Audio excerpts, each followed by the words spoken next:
নমস্কার বন্ধুরা, আপনারা দেখছেন কুকিং হাউস অফ অনিমা। এখানে দেখতেই পাচ্ছ ক্যাপসিকাম নিয়ে নিয়েছি দুটো, একটা এই ক্যাপসিকামের একটা রেসিপি তোমাদের সাথে শেয়ার করব। ক্যাপসিকাম তো অনেকভাবেই খেয়েছো, কিন্তু আজকে আমি বানাবো ক্যাপসিকামের চাটনি। এই ক্যাপসিকামের চাটনিটা আমি আমার জ্যাঠা শ্বশুরের ঘরের ভাসুরজির মেয়ে বিয়ে হয়েছে।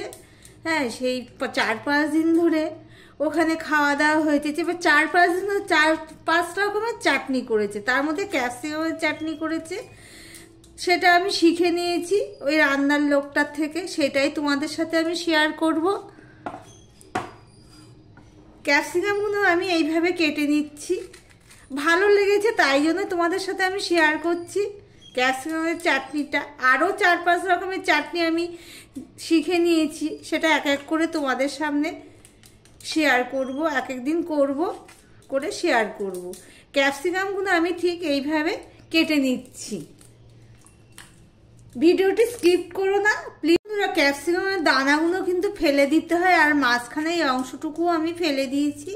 দিয়ে আমি সমস্ত ক্যাপসিকামগুলো আমি এইভাবে কেটে নিচ্ছি।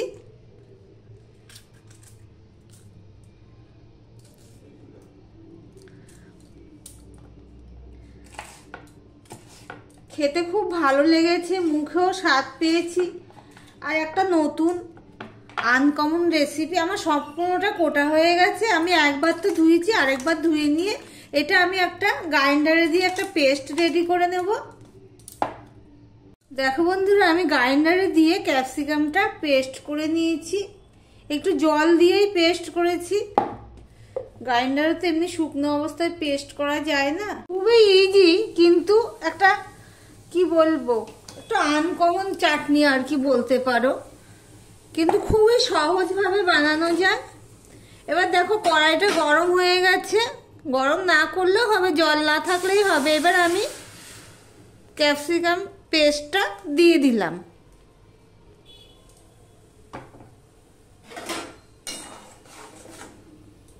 আমি আর ওগুলো সব পরিষ্কার করে দিয়ে দেব।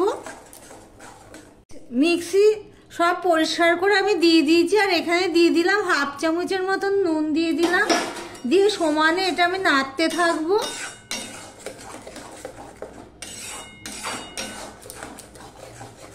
দেখো বন্ধুরা, আমি গ্যাসটা একটু বড় করে দিয়ে সমানে এইভাবে নেড়ে গেছি। দেখো আমার জলটা প্রায় শুকিয়ে গেছে, ক্যাপসিকাম যে জল দিয়ে আমি পেস্ট করেছি।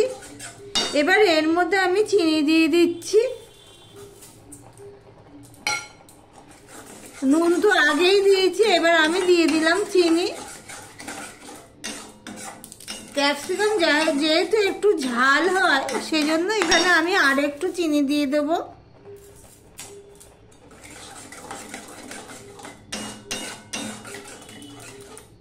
চিনিটা গলে যাবে, ততক্ষণ আমি অপেক্ষা করব।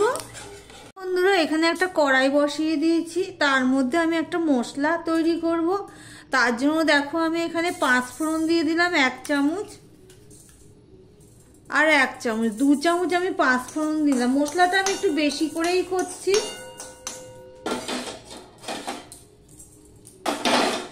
আর এখানে আমি মৌরি দিয়ে দেবো একটু বেশি করে। 5 ফোড়ন দিয়ে দিলাম 2 চামচ, আর 2 চামচ দিয়ে দিচ্ছি দেখো মৌরি।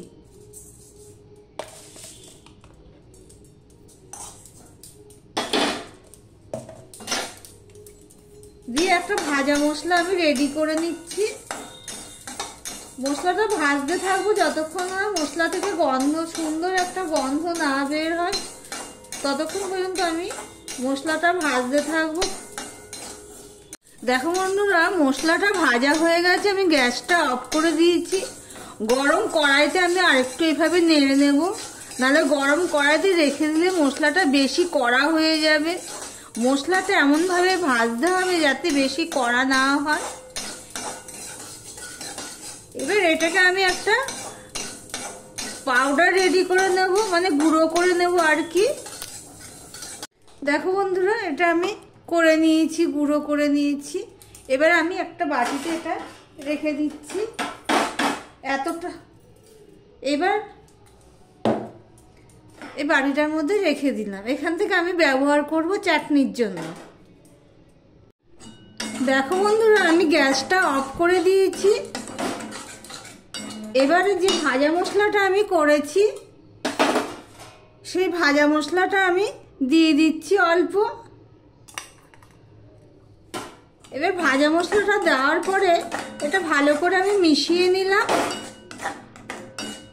ততক্ষণে আমার চাটনিটা ঠান্ডাও হয়ে গেছে।